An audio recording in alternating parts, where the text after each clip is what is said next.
I'm working on a commission about how to turn around a bad government. This is a very interesting commission that I think you'd find fascinating and has applicability in your personal freedoms.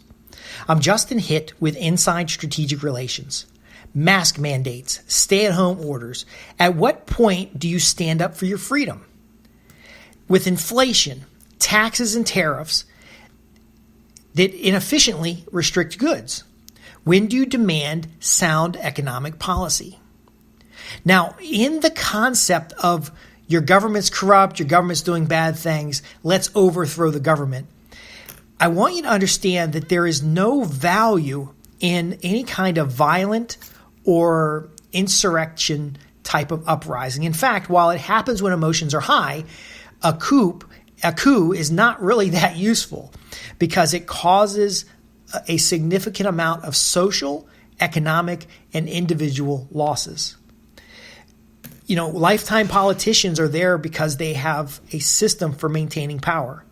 There's a shadow government that really truly exists between administrations where they are in this constant, like a high school battle between good versus evil. The truth of it is, if you only have two political parties, they're likely to be two sides of the same coin. So a little background. I study statecraft. I study political activity and those types of things from a sociology and psychology perspective in understanding how individuals work in large organizations. Some of the things that happen in politics are exactly like what happens in large organizations. This is just something that I've written papers on and I've done commissions for in the past.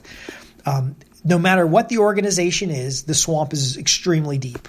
There's always corruption. There's always little corners cut. But not a single person who's doing these things believes they're in a bad position. And that sets up the challenge that any violent response is going to receive a violent response.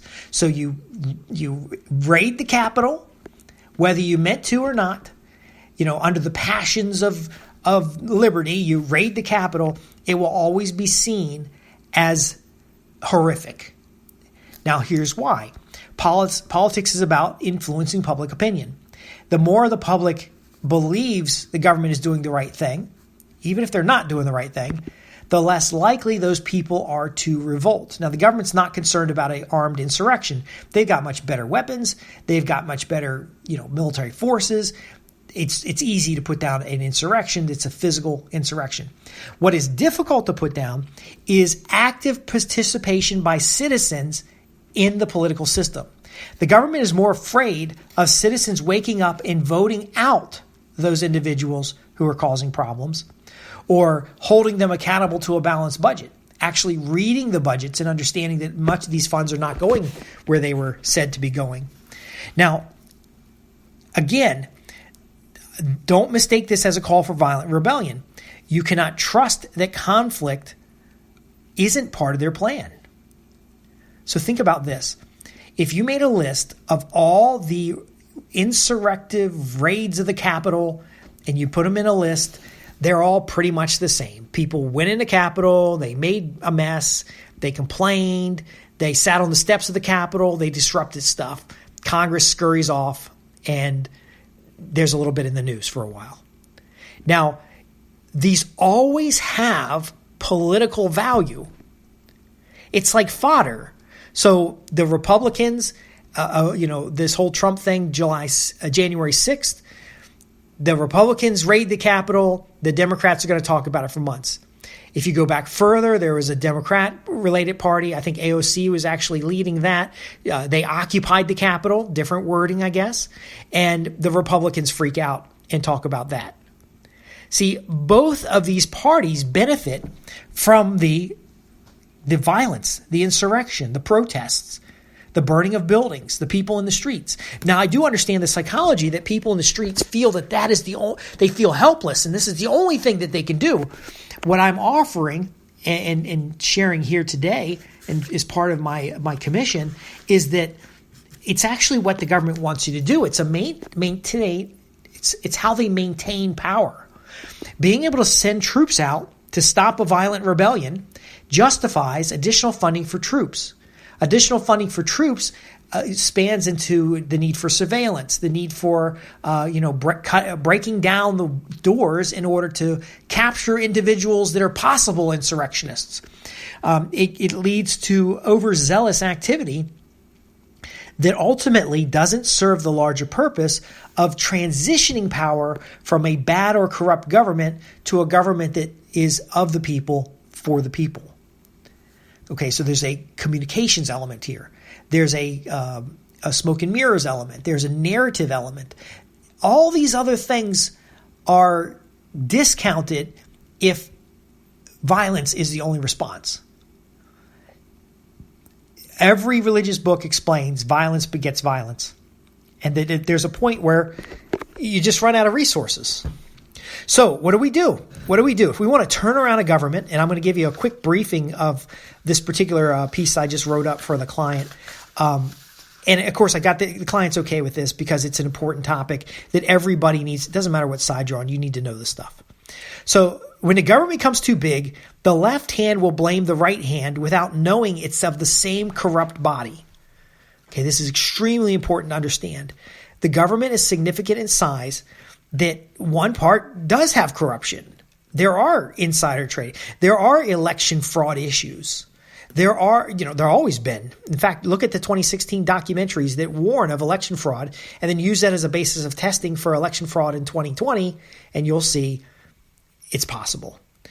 The underlying fact, though, is that it's controlled through this narrative rather than actual physical constraints. So getting people to the polls is important. How do we get people to the polls? Well, a political party can stand up many different candidates who have different slices of life, different perspectives on how the nation should be ran. And these are essentially test candidates for the core candidate that they want to move forward. I know that's a strange sounding thing, and it seems like it would make some money, but who actually pays for political activity? Well, the supporters do. And how do you maximize the amount of money you can raise to do political activity? Well, you have to fit the demographics of as many people as possible and get them to donate. What happens to political contributions after a candidate drops out of a race? Those political contributions are either maintained by the candidate or they are given to a successor candidate in which they give an endorsement, or it is given back to the main party. And now what happens when you have many candidates? Well, the news covers the issues of the many candidates and can do a compare and contrast between candidates in order to show favor to one candidate. So Hillary Clinton versus anybody else. Joe Biden versus anybody else. That means they're going to talk about Hillary, they're going to talk about Joe Biden. Same thing on the Trump side. There is no two-party system. One is none, two is one. If there's not at least 3 or 4 significant parties in the ecosystem, then there's a high possibility that there's just basically a shell game going on. Now, what's my evidence for this? Well, you can look at Russian elections over the last 20 years, how there are often candidates with very similar names who drop out towards the end of towards the final. So they have a primary and then they have a little side elections. These elections are information gathering. They're testing the marketplace. And then when someone's candidate drops out, they're given clear instructions in the media about where they should apply their votes. Some of those votes go over to the desired candidate. It's a common thing. If we want to talk about election fraud, there are many countries outside the United States who have used similar equipment who have had confirmed cases of election fraud. We know this because the U.S. government stressed how important it was for us to monitor their elections, and then when the elections came through to raise those concerns of fraud. See, this is a promise that things will get better, but it is a vote for who maintains power. So again, we see the promises of build it back better. Well, the question's never asked, build it back better for who? There are political figures who advocate violence, but they don't involve themselves with the violence. They use the freedom of speech. They say, well, I can tell them, the passions are high. We should revolt and stand our ground. But I didn't mean for them to assassinate somebody. So it's plausible deniability. See, the way the system works is not the way they're advocating for you to work the system.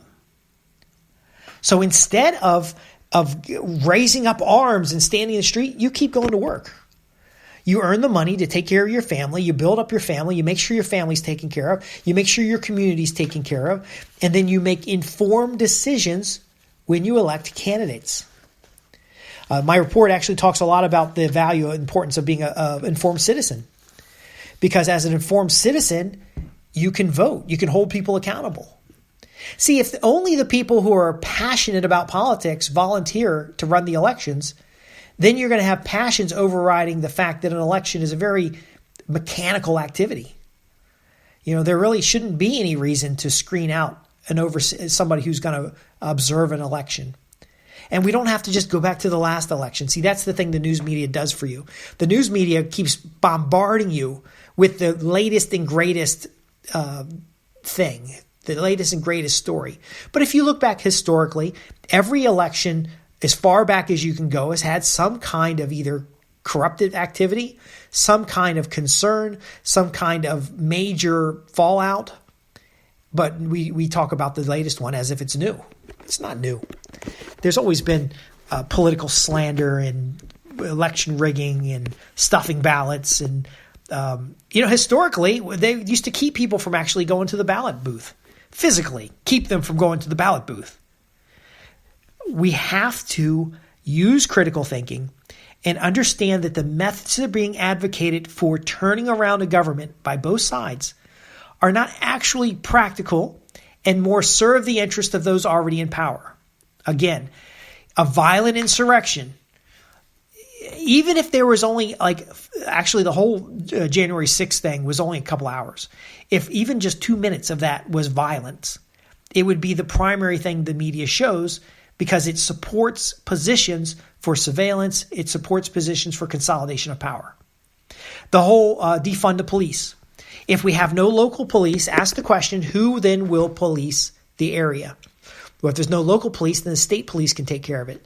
Now we've consolidated police departments into a state single function rather than people in your own hometown who could question whether a law is legitimate or not. We opened up with mask mandates, stay-at-home orders.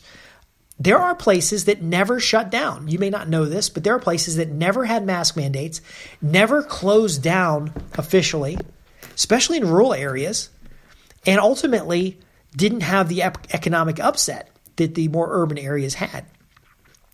If everybody followed the same leadership and the same centralized authority, then what would happen is we wouldn't know that some areas did fine and some areas didn't do that well. It again is the understanding of the system of human thinking, the fact that groups influence groups, that someone can get up on television and tell a lie. Most politicians promise things they cannot deliver, and then when they don't deliver them, they blame them on the other party. It's just a fact of life. Now, are there good politicians? Yes, there are. There are good politicians. But the mechanism of statecraft is not to educate a populace on the many different aspects of the way the system works.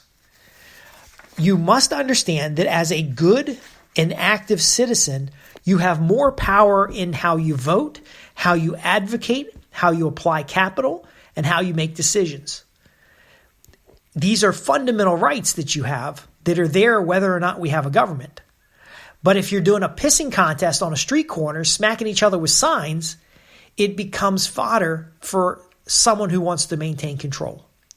Now, yes, there are great politicians right now. There's a few that you don't hear about them. They're not in the news. They're going to get reelected in their towns or cities because they're actually focusing all their energy on a local stage. Yet there are also politicians that focus all their energy on a national stage, and they just revel in the attention. So how do you turn around a bad government? The advice I'm giving here is become an active and informed citizen and participate in a way that is nonviolent, but not necessarily out protesting. If you grow your economic means and give money to a lobby, you're likely to get better results than if you were to go down and protest yourself. Lobbies are full-time activities of what they're doing. Political action campaigns is another example. And these groups, they get so much done without political violence. If you can bring to the table a large number of votes, maybe you have a center of influence that you can bring votes to a table, that has more power and influence. But understand that the violence, the protests, the let's go to the streets and show them what we mean, is actually a benefit to those who want to consolidate power, because it brings in justification for authoritarian responses. Now, the report I'm writing on this is much larger. It goes over, for this particular client, actually it's a small group of clients, it goes over how to legally and ethically turn around a government, because the government that you like today may not be the government you have in 7 months or another election cycle. It also goes over some of the things to look out for, because there are patterns in government that are oppressive. So one of the things I cover is how do you conduct a genocide? There are actual steps, and I get these steps out of research and out of some of the interviews we've done over the years. There are actual steps on how to commit a genocide, and many governments will position themselves into this. So one of the examples is you create an enemy. Okay, so some political parties have created enemies that they say, look, this is an enemy. It's okay if you go punch him in the face. Well, is it really okay? Because how do you know they're really the enemy? They could have just said something stupid. So this report covers some of those elements. If you're interested in learning more about how you can get a copy of this report, visit my website at www.insidestrategicrelations.com. But I want to introduce you into a concept that violence is never the best solution. It may be a solution, and it may be the solution that the majority advocates, but there are other, better, more diplomatic, more influential, more behind-the-scenes ways to get the change that you want, or to slow down the change that you don't want. These ways often yield results that take years to overcome. This whole deep state stuff, somebody in an office for 30 years, they have power and control because they've embedded themselves. And that kind of embedding was nonviolent. They just applied for the job. They got the right advocates in place. They start hiring supporters and people. And next thing you know, they're running a whole department that can go, IRS is an example, they can go start researching a certain political party and then find them. And then later, when the government says, oh, you guys shouldn't have done that, they say, oh, so sorry. And then everybody forgets about it. There are better ways. There are better ways. And if you have questions about this or anything I covered, this really is about how to increase your personal influence from a political standpoint, and also how to transform the government you have into the government you want. I thank you very much for listening. I'm Justin Hitt with Inside Strategic Relations, here to help affluent and high-income professionals transform business relationships into profits guaranteed.